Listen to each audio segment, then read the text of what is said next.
Namaste. In the previous class, we looked at the few preparations of alkenes. We stopped with Sage-Jeff's rule. We spoke about Sage-Jeff's rule. Sage-Jeff's rule is applicable whenever there is an elimination reaction. We looked at dehydrohalogenation. Dehydrohalogenation is removal of hydrogen and halogen. And what is the reagent that is used? Yes, it is alcoholic KOH.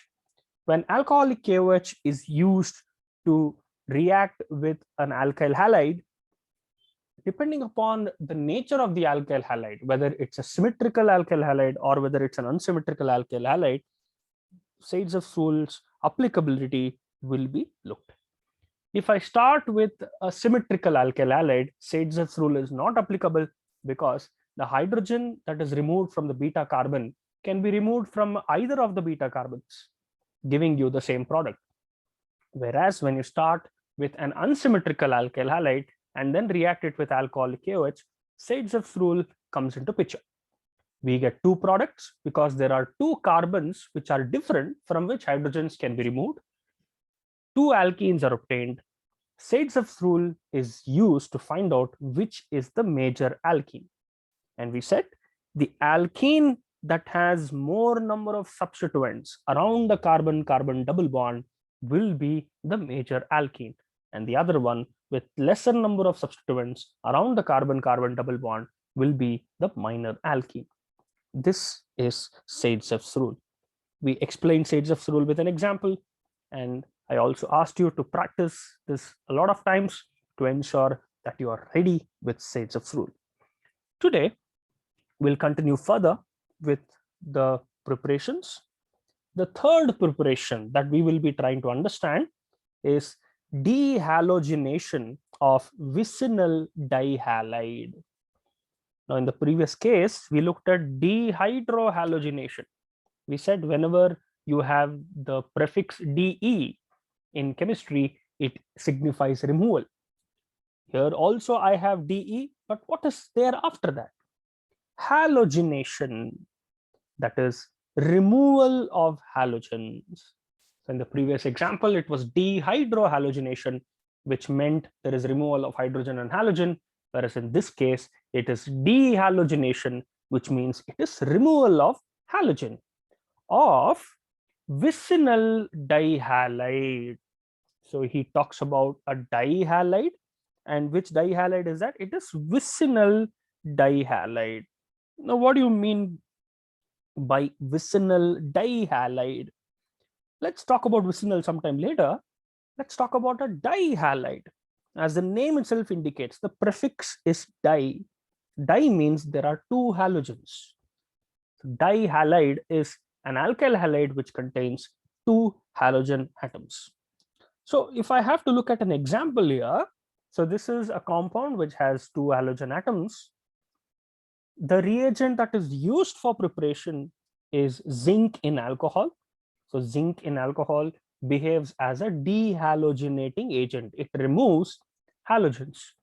Now what will happen? The halogens will be removed and I get zinc halide as the product.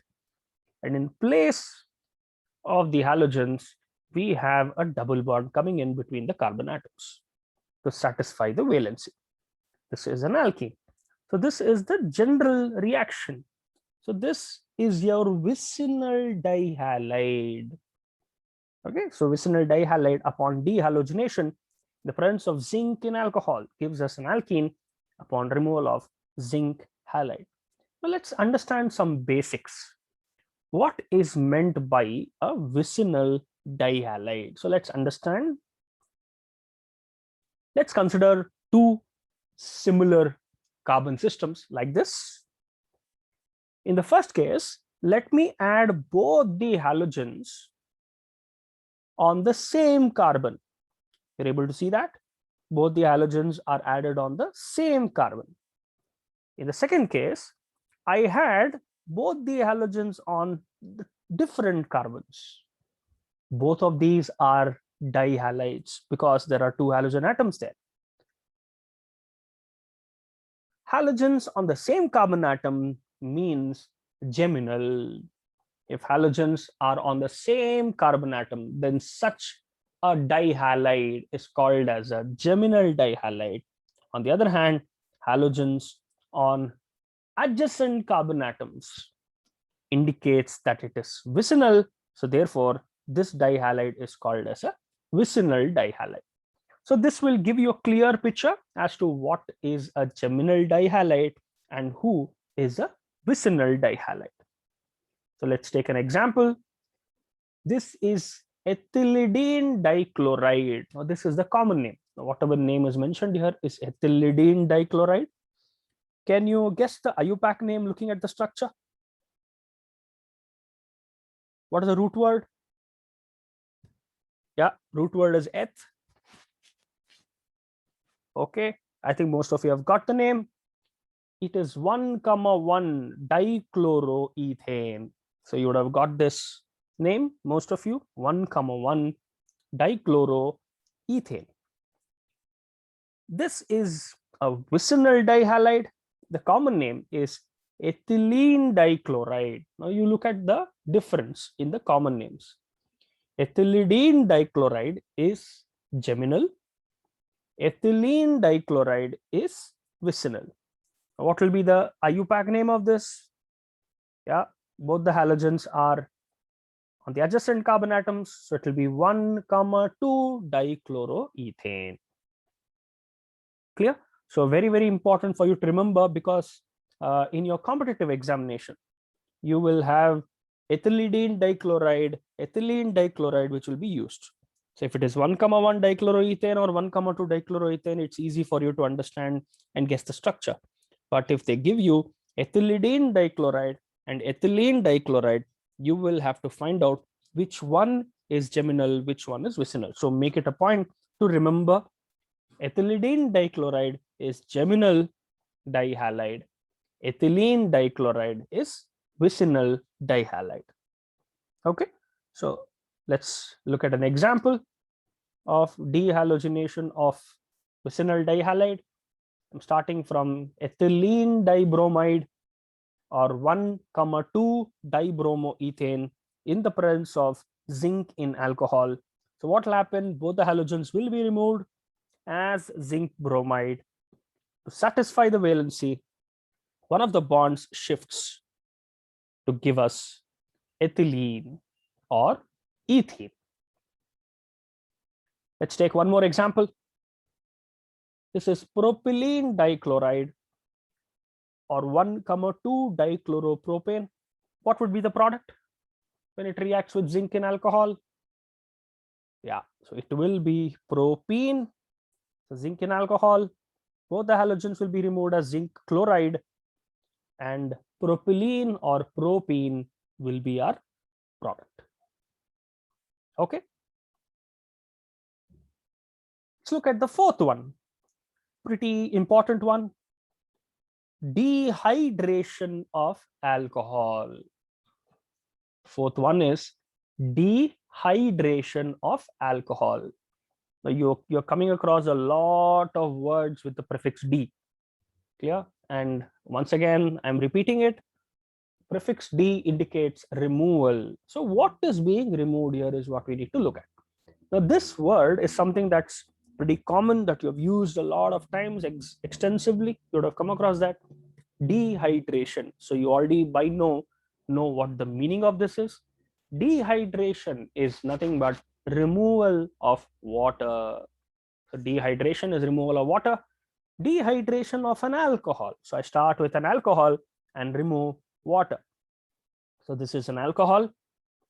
When an alcohol is made to react with who? Yes, concentrated sulfuric acid, 95% sulfuric acid at 443 Kelvin, or Al2O3 at 623 Kelvin can carry out dehydration. But the commonly used, most of the times, the commonly used reagent is concentrated sulfuric acid. So what will happen? I will have an option. Now remember, we did dehydrohalogenation. We said the hydrogen and halogen is not removed from the same carbon. The hydrogen and the halogen is removed from the adjacent carbon atoms. And the hydrogen is removed from a beta carbon atom, or the carbon atom that is next to the carbon having the functional group. Same way here, even here, we will not be removing hydrogen from the carbon having OH. There are two carbons here which has the OH group. We will not be removing it from that because we'll have issues with respect to valency later. So what we will be doing is the removal will always be from the adjacent carbon atom or the beta carbon atom.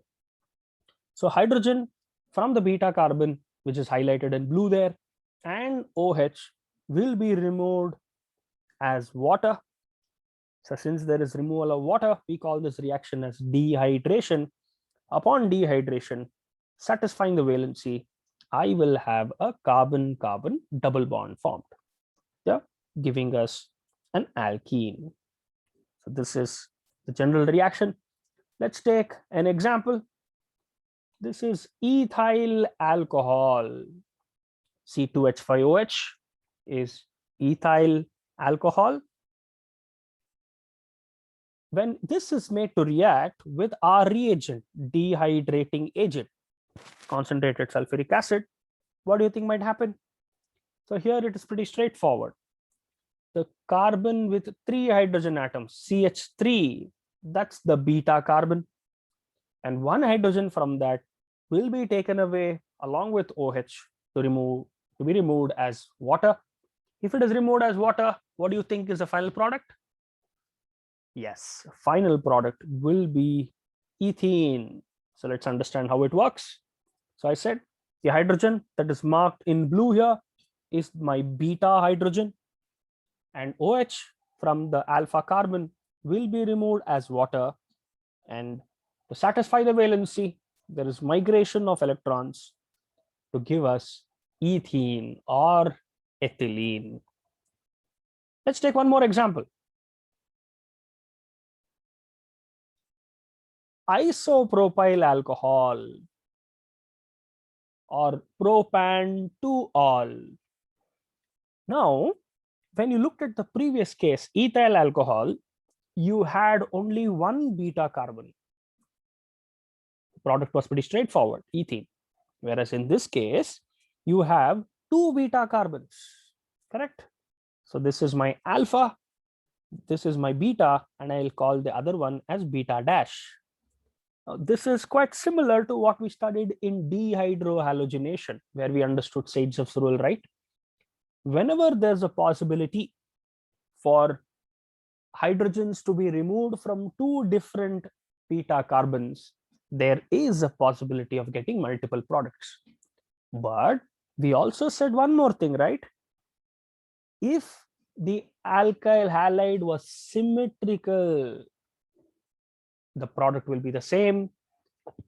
If the alkyl halide is unsymmetrical, then you get 2 different products. So if you apply the same logic here, look at this alcohol. Is this alcohol symmetrical across the carbon OH bond? Yes, it is. So when I draw a line from the carbon, alpha carbon and OH, if I consider a plane there, on the right side I have CH3, on the left side I have CH3. So this is a symmetrical alcohol. So in a symmetrical alcohol, hydrogens can either be removed from any one of the beta carbons, giving us only one product. I can either remove hydrogen from here or from the other beta carbon. Clear? So hydrogen, which is beta, is marked in blue, takes away OH as water, and I get CH3, CH double bond, CH2, which is propylene or propene.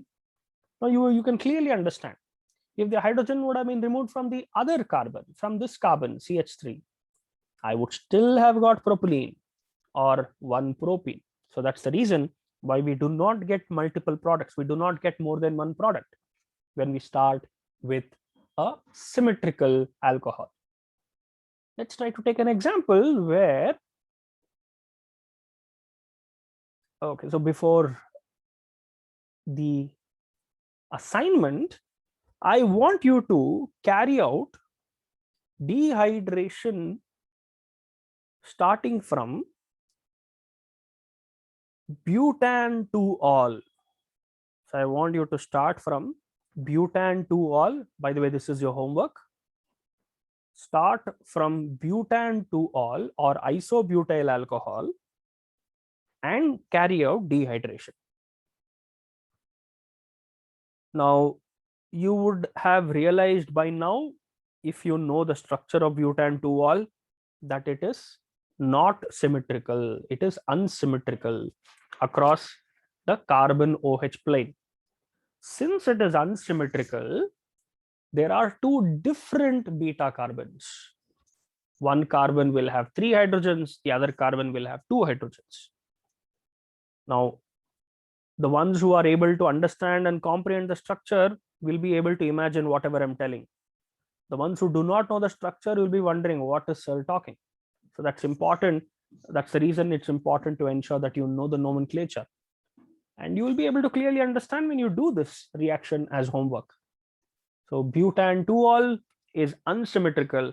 And if it is unsymmetrical, we have understood that there are two different ways in which I can get products.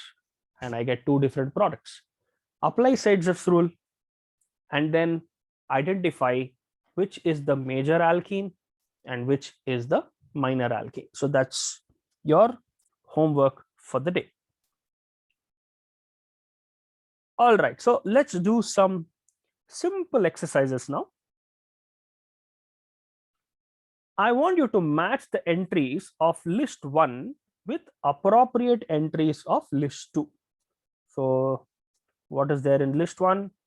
I have names of reactions. Okay. And in list 2, I have names of reagents. So I want you to find out which reagent is suitable for which reaction. So I'll give you a couple of minutes time to look at this, and you should do it right now. This is not a homework, you should do it right now. Match the entries of list 1 with appropriate entries of list 2. I'm sure you will all be very familiar with your match the following exercises when you were in school. So this is quite similar to that, but a bit complicated. If you do not know the role played by reagents, I think I had told you to maintain a list of reagents right from the first chapter. Whatever reagent you have come across new, make a list, and across it, write down what is it useful for, what does it carry out. That list becomes important even in your second year when we continue from where we stopped in the first year. All right, I'll give you a couple of minutes. Look at this list, match list 1 with list 2.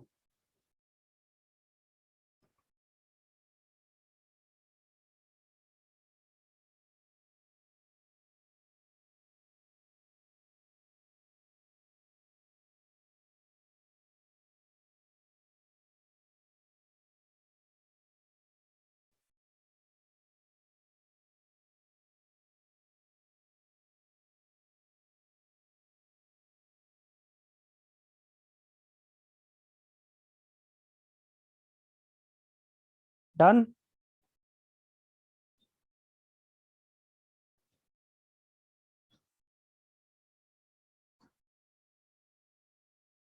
All right. Let's have a look at the answers. You can cross check. One is B, dehydration. We just spoke about this reaction. Dehydration is carried out by concentrated sulfuric acid, which is the other reagent. Yes, Al2O3. 2, dehydrohalogenation. Dehydrohalogenation, remember, that was a reaction that we did in the previous class. Which is that? Yes, it is alcoholic KOH. Dehydrohalogenation. is carried out in the presence of alcoholic AOH. Hydrogenation, it is hydrogen in the presence of palladium and barium sulfate. Remember Lindlar's catalyst, which we came across in preparation of alkanes. Remember that. Last one, straightforward, dehalogenation is zinc in alcohol. Now, such kind of questions are important, especially where reagents are involved. You need to know what is the role played by a reagent. Yeah. All right. So those who have got the answers correct, good. Those who did not get the answer correct, make it a point that you correct your mistake and find out where you went wrong. All right, let's see which is the next exercise. Write the chemical equations for preparation of but-1-ene from alcohol. Do it now. I want you to prepare but-1-ene starting from alcohol.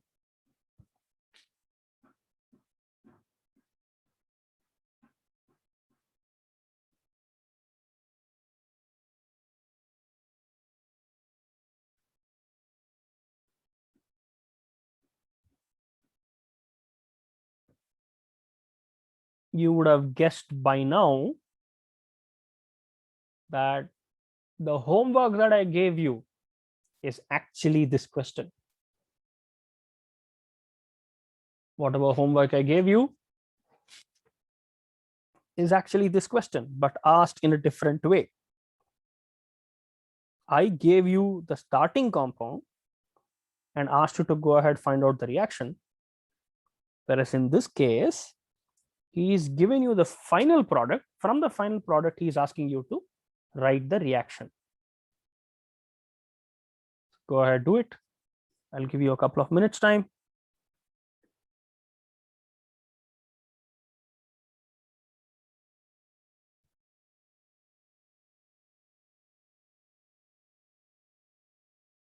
So usually for such questions, what you need to do is write the final product. Whatever product is given, write the product first. But means 4 carbon atoms. Ene means there's a double bond. And where is that double bond? That's indicated by the 1. So the double bond is present in the first carbon. So once you write the number of carbons and the nature of bonds, the rest is filling up valencies with respect to hydrogen. So once you do that, you would arrive at but-1-ene. And from that, go back.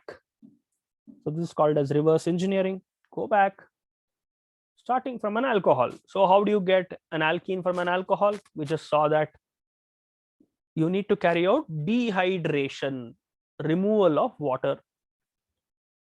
So for removal of water, what is the reagent that is used? Yes, concentrated sulfuric acid. So you use that and appropriately remove the hydrogen depending upon the final product. You will arrive at the answer. I'll give you a minute's time to write the equation and then we'll see the reaction.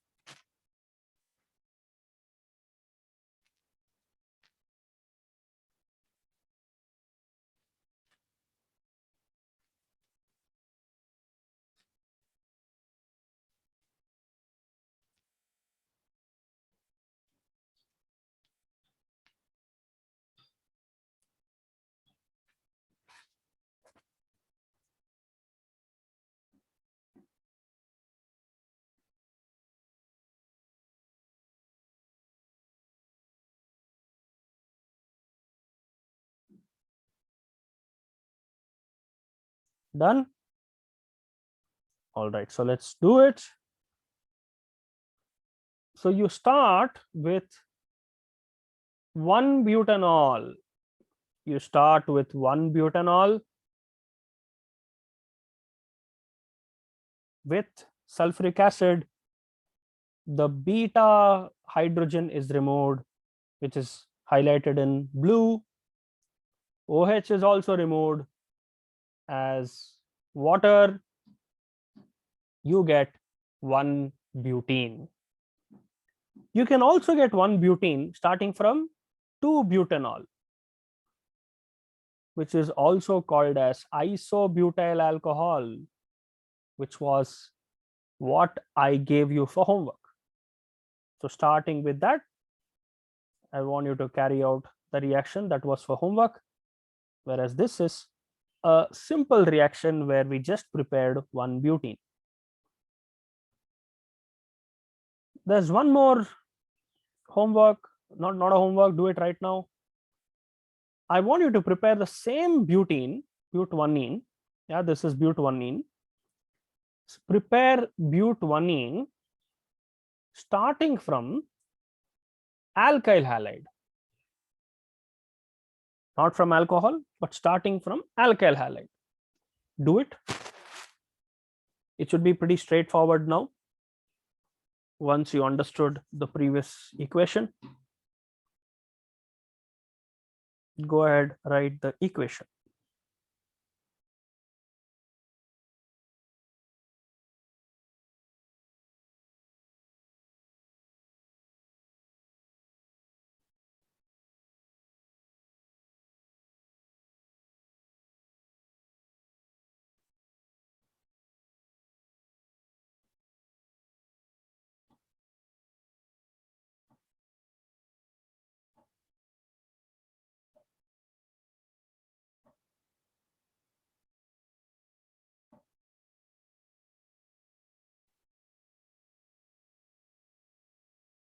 Done?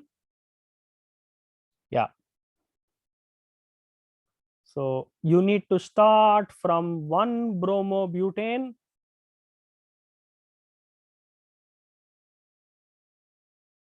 When you take 1-bromobutane, you remove HBr, which is dehydrohalogenation, and the reagent for dehydrohalogenation is alcoholic KOH.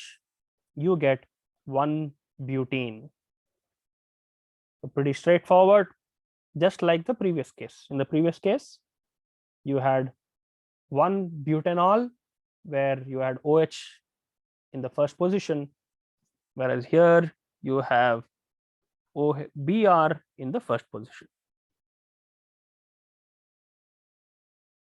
Okay. Hydrogen is taken out with OH as water, and potassium will take away bromine as KBr. Those are your byproducts. I'll give you one more to solve. Prepare butanene, the same butanene, this time from vicinal dihalide. Start with a vicinal dihalide and then prepare butanene. We have already come across the differences between a vicinal dihalide and a geminal dihalide. So starting from a vicinal dihalide, prepare butanene.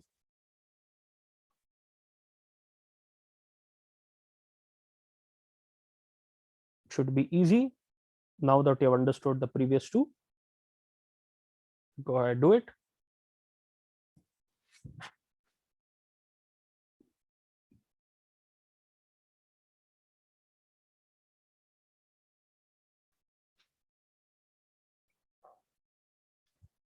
Done.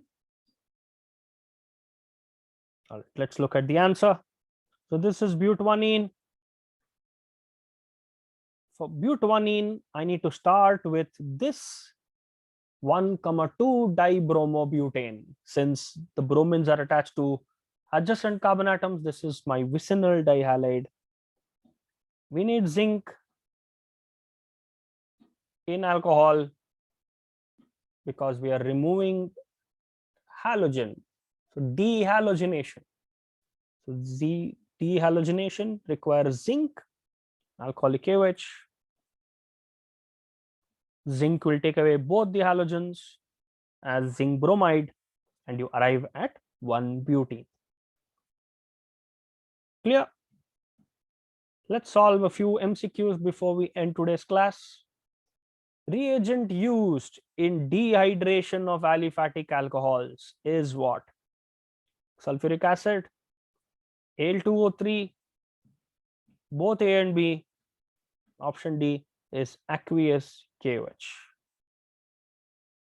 For dehydration of aliphatic alcohols, what is used?